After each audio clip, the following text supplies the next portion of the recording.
C'était une semaine riche en événements. D'abord, l'interpellation de Lambert Mende à la surprise générale est diversement commentée. Pour cet internaute, Damien, il y a flagrance de recel. Le seul problème est le mandat d'amener qui ne lui a pas été signifié. Gloria Munga estime que le grand problème, c'est que chez nous, il y a des gens qui se prennent pour des Congolais plus que les autres. Lambert Mende ne devrait pas pleurnicher car il disait il y a peu que notre armée et police étaient professionnels et bien entraînés. Peut-on lire sur le compte Twitter de Crispin Sanvoula. Armand Yav écrit qu'on aime Mende ou pas, il est député national. Il joue des immunités en sus d'être une personnalité congolaise. C'est aussi ce que pense ce syndicat d'Okolo. En violant les procédures et les droits d'un député, c'est l'état de droit que nous affaiblissons. Note l'initiateur du mouvement Le Congolais debout. Oui à la justice et non au règlement de compte. C'est aussi l'avis de Fred Baouma, activiste des droits de l'homme, qui condamne les méthodes employées lors de l'interpellation de Lambert Mende. Charles Kabouya, lui, indique qu'il a toujours observé avec indignation la pratique des arrestations violentes qui est la norme en RDC, même quand le prévenu n'oppose aucune résistance. Une pratique, selon lui, héritée de la colonisation lorsque la force publique arrêtait avec zèle et mépris les indigènes. Comme vous le constatez, le sujet continue à faire grand bruit car le prétendu diamant serait un faux. L'autre sujet qui a enflammé la toile,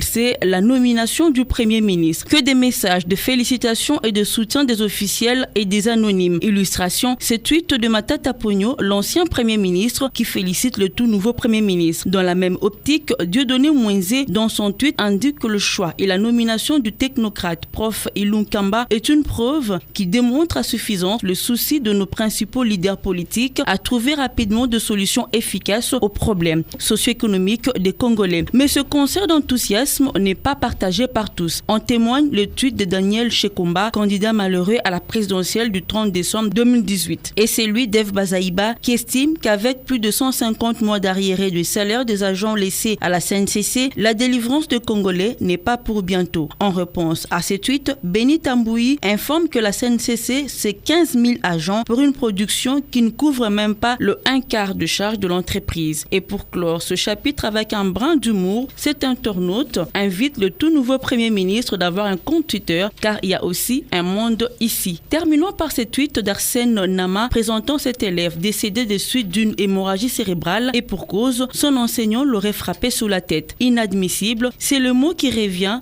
dans presque tous les tweets, ce qui ravive d'ailleurs le débat sur la qualité de l'éducation qui passe aussi par la réforme de la formation éthique et pédagogique de l'enseignant. Voilà pour l'essentiel de l'actualité vue sur les réseaux sociaux.